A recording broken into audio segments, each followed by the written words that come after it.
Committee సమస్య ఉంది.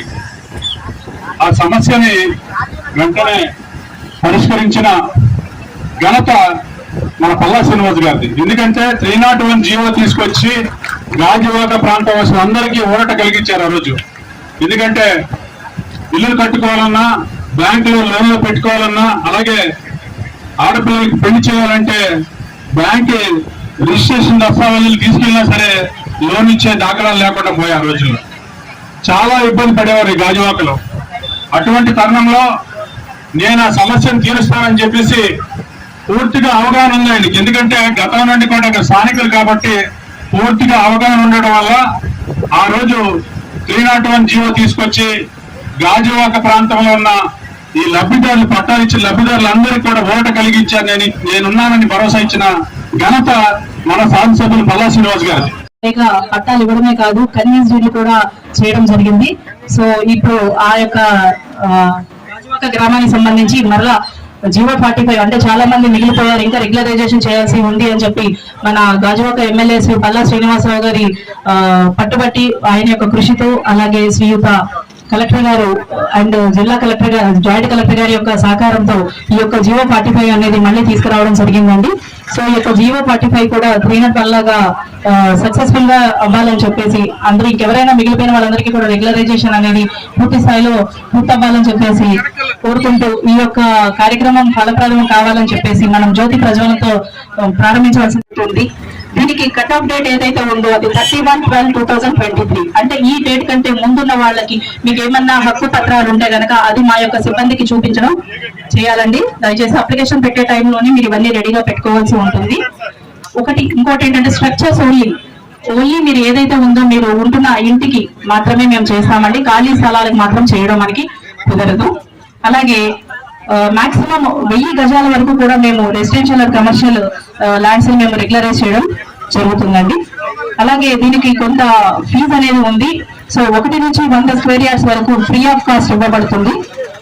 అలాగే 101 నుంచి 200 వరకు కూడా ఒక 50 rupees per square yard residential purpose అయితే, 100 rupees per square yard commercial purpose అయితే ఉంటుందండి.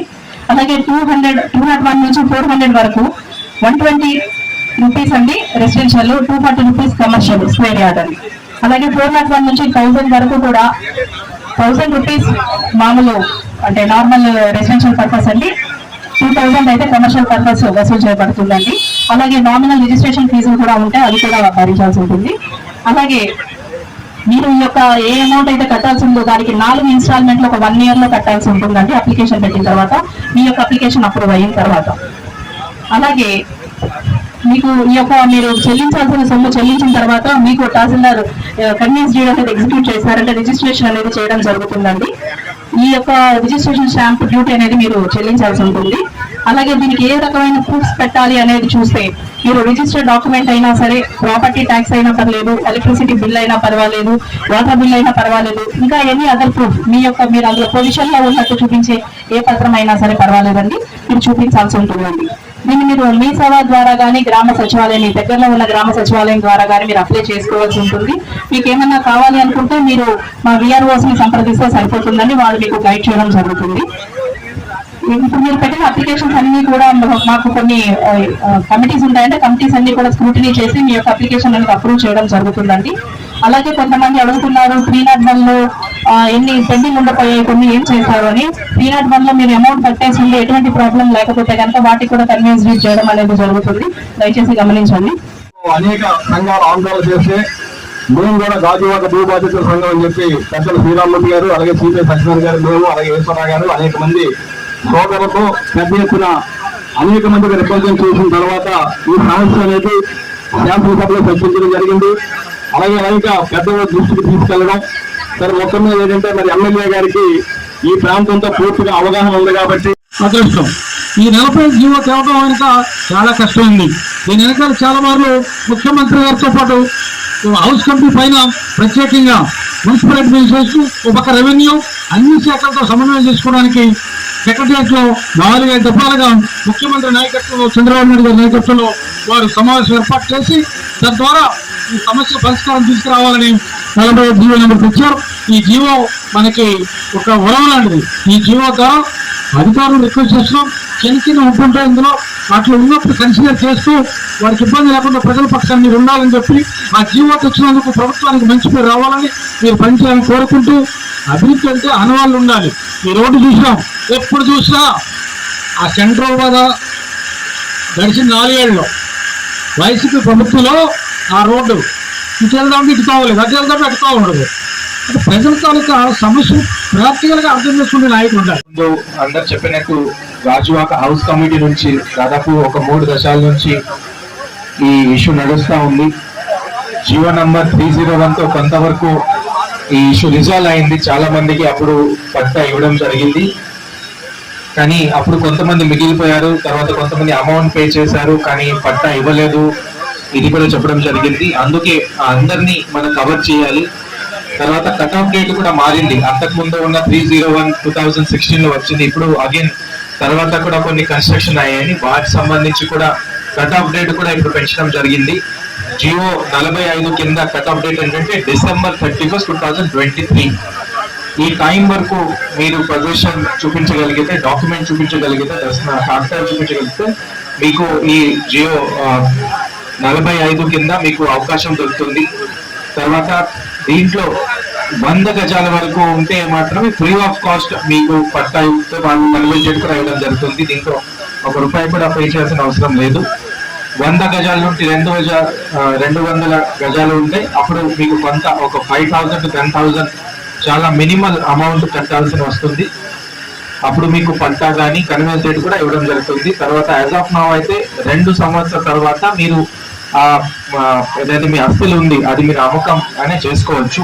ఇంకా మన క్లారిఫికేషన్ అడిగి ఏదైనా దీంట్లో తగ్గించడానికి అవకాశం ఉంటే కూడా చూస్తాము. ఎమ్మెల్యే గారు కూడా దీని మీద ఎఫర్ట్ చేస్తామని చెప్తున్నారు. సో యాజ్ ఆఫ్ నౌ అయితే జియోలో మాత్రమే 2 సంవత్సరాల తర్వాత మీరు అమ్మకడానికి మీకు అవకాశం ఉంటుంది. దీనికోసం మన అప్లికేషన్ కూడా, ఆన్లైన్ అప్లికేషన్ కూడా డెవలప్ చేశాము. మీరు ఎక్కడైనా సచివాలయం కానీ ఈ గాజువాకలో ఉన్న 20 సచివాలయంలో కూడా లాగిన్ ఇవ్వడం జరిగింది. అక్కడ ఉన్న ఎడ్యుకేషన్ సెక్రటరీ కానీ అడ్మిన్ సెక్రటరీ దగ్గర మీరు అప్రోచ్ అయితే, లేదంటే లోకల్ రెవెన్యూ సెక్రటరీ విఆర్ఓ ఉంటారు వాళ్ళ దగ్గర అప్రోచ్ అయితే కూడా మీరు అప్లికేషన్ రిజిస్టర్ చేసుకోవచ్చు. దీంతో పాటు తహసీల్దార్ ఆఫీస్ లో కూడా మీ అప్లికేషన్ మీరు రిజిస్టర్ చేసుకోవచ్చు. దీనికోసం టైం అయితే డిసెంబర్ వరకు ఇచ్చారు, కానీ మా కోరిక అయితే అందరూ కూడా ఎంత త్వరగా అయితే మీరు అప్లికేషన్ పెట్టి అది మనం ప్రాసెస్ చేసుకొని మీకు వెంటనే దీని మీద పట్టాలు కానీ కన్వెన్స్ డేట్ కానీ ఇవ్వడానికి మా ప్రయత్నం చేస్తున్నాము. కూటమి ప్రభుత్వం జీవో నెంబర్ 45 ని రిలీజ్ చేసింది. గౌరవ గాజువాక టీడీపీ శ్రీనివాసరావు గారి కృషితో ఈ యొక్క భూ సమస్యల పరిష్కారం చూసినందుకు గాను అది ప్రత్యేక ధన్యవాదాలు తెలియజేస్తాను. ఈ రోజు దానిపై అవగాహన సదస్సు కొత్త గాజువాకలో ఏర్పాటు చేయడం జరిగింది. రెవెన్యూ డిపార్ట్మెంట్ ఆధ్వర్యంలో తహసీల్దార్ గారు శ్రీవల్లి గారు అధ్యక్షత ఈ కార్యక్రమం ప్రారంభమైంది. దీనికి అతిథిగా విశాఖపట్నం జిల్లా జాయింట్ కలెక్టర్ గారు శ్రీ మయూర్ అశోక్ గారు, ఆర్డీఓ గారు, కార్పొరేటర్స్, జనసేన, బీజేపీ, టీడీపీ నాయకులు, కార్యకర్తలు, ఎవరైతే భూత్ బాధితులు అందరూ కూడా రావడం జరిగింది. ఎన్నో ఏళ్ల సమస్యను పరిష్కరించినటువంటి మన గాజువాక శాసనసభ్యులు టీడీపీ రాష్ట్ర అధ్యక్షులు శ్రీ పల్లా శ్రీనివాసరావు గారికి ధన్యవాదాలు తెలియజేస్తూ, మరి కూటమి ప్రభుత్వం అధికారంలోకి వచ్చిన తర్వాత ఎన్నో సమస్యలు పరిష్కరిస్తుంది.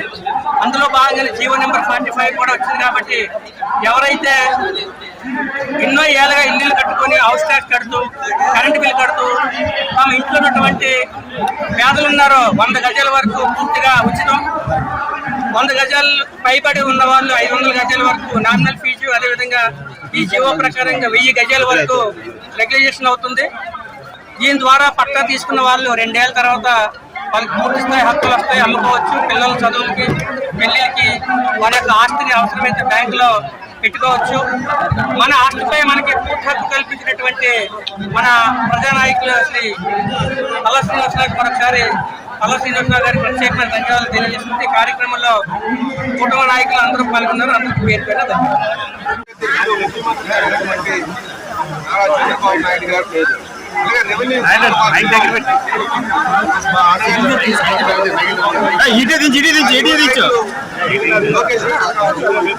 ఆలోచించు జీవో నెంబర్ 45 అది గాజువాక ఏదైతే ఇనాం ల్యాండ్ ఉందో ఈ ఇనాం ల్యాండ్ని ఈనటువంటి కొంచెం మాడిఫై చేస్తూ ఈరోజు ఈ పద్ధతి జీవో రిలీజ్ చేయడం జరిగింది. ఈరోజు ఫార్మల్గా ఎవరైతే మిగిలిపోయినటువంటి వారు ఉన్నారో, ఎవరైతే గతంలో అప్లై చేసిన వాళ్ళందరూ కూడా ఈ గాజువాక మళ్ళీ అప్లై చేసుకోవచ్చు అని చెప్పి అయితే దీంట్లో దాదాపు 3 వాళ్ళ కన్నా అప్పుడు రిజిస్ట్రేషన్ అయితే 5 రూపాయలు వేసాం. ఆ పాతిక కాస్త 100 చేసాం. 50 రూపాయలు కాస్త 50 కాస్త 50 కాస్త 100 చేసి డబుల్ వేయడం జరిగింది. ఇవన్నీ కూడా చాలా నామినల్ సమస్యలు కూడా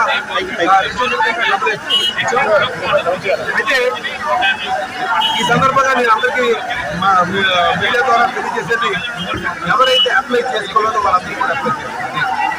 ఎవరైతే గతంలో 301 కింద అప్లై చేసి పక్కన డబ్బులు కట్టి ఉన్నటువంటి వారు ఉన్నారో వాళ్ళందరికీ కూడా అదే వాళ్ళు అప్లై చేసుకోవాలి. వాళ్ళకి రెగ్యులర్ అవుతుంది. అలాగే ఎవరైనా కరెక్షన్స్ ఉన్నాయంటే కరెక్షన్స్ కూడా 301 కింద ఉన్నటువంటి కూడా కరెక్షన్ చేయిస్తాం. కొంతమంది ఏం చేశారంటే కొంతమంది అప్లై చేసుకోలేదు. సుమారు నాకు తెలిసి ఈ ప్రాంతంలో ఒక 3,000 నుంచి 5,000 వరకు అప్లై చేసుకోలేదు. వాళ్ళందరూ కూడా ఈ జీవోని సద్వినియోగం చేసుకోవడం చెప్పి తెలియజేస్తాం. అలాగే ఈ డీడ్ ఆఫ్ రీకన్వెన్స్ అనే బాధ లేకుండా ఏదైతే మనం పట్టా ఇస్తున్నామో ఆ పట్టానే డీడ్ చిన్న మాడిఫికేషన్ చేయాల్సి ఉంటుంది. ఆ పట్టానే డీడ్ ఆఫ్ రీకన్వెన్స్ ప్రయత్నం చేస్తున్నామని చెప్పి తెలియజేస్తాం. మెయిన్ నేను అందరినీ కోరేది 301కి మన అనుబంధంగా వచ్చినటువంటి 45 జీవో ప్రకారంగా అందరూ కూడా గాజువాకలో ఉన్నటువంటి వారు అందరూ అప్లై చేసుకోమని చెప్పి తెలియజేస్తున్నారు. అయితే ఏదైతే గెడ్డవాళ్ళ ప్రాంతంలో ఉన్నటువంటి అబ్జెక్షన్ ఫారం ఉన్నాయో వాటి మీద కూడా త్వరలోనే ఒక పరిష్కారం చూపిస్తామని చెప్పేసి ఈ ప్రాంతంలో, ఎందుకంటే ఇక్కడ అక్కడ కూడా ముక్కు దిక్కాలి. అలాగే ఆర్వీఎం మీద కొన్ని కేసెస్ పడ్డాయి ఇది మీద గతంలో. అయినా ల్యాండ్ గ్రాబింగ్ కేసెస్ అన్ని కూడా గవర్నమెంట్ ఓడిపోయినటువంటి పరిస్థితి ఉంది ఇక్కడ గడ్డలేదని చెప్పేసి. కనుక దాన్ని ఆసరాగా తీసుకొని ఆ జడ్జిమెంట్ ఆసరాగా తీసుకొని గడ్డవాళ్ళ ప్రాంతంలో కూడా ఇవన్నీ కూడా మేము రెగ్యులైజ్ చేస్తామని చెప్పి తెలియజేస్తాం. అలాగే ఇక్కడ ఉన్నటువంటి ప్రజలు పడుతున్నటువంటి ఇబ్బందుల్ని, అలాగే జీవోస్ లేవని చెప్పి కొంతమంది బ్లాక్మెయిల్ చేసి అన్నటువంటి ఆర్టీఐ ఉన్నారు. వాళ్ళు కూడా తస్మాత్ జాగ్రత్తగా ఉండండి. ఖచ్చితంగా మీ మీద కఠినమైన చర్యలు ఉంటాయని చెప్పి తెలియజేస్తాం.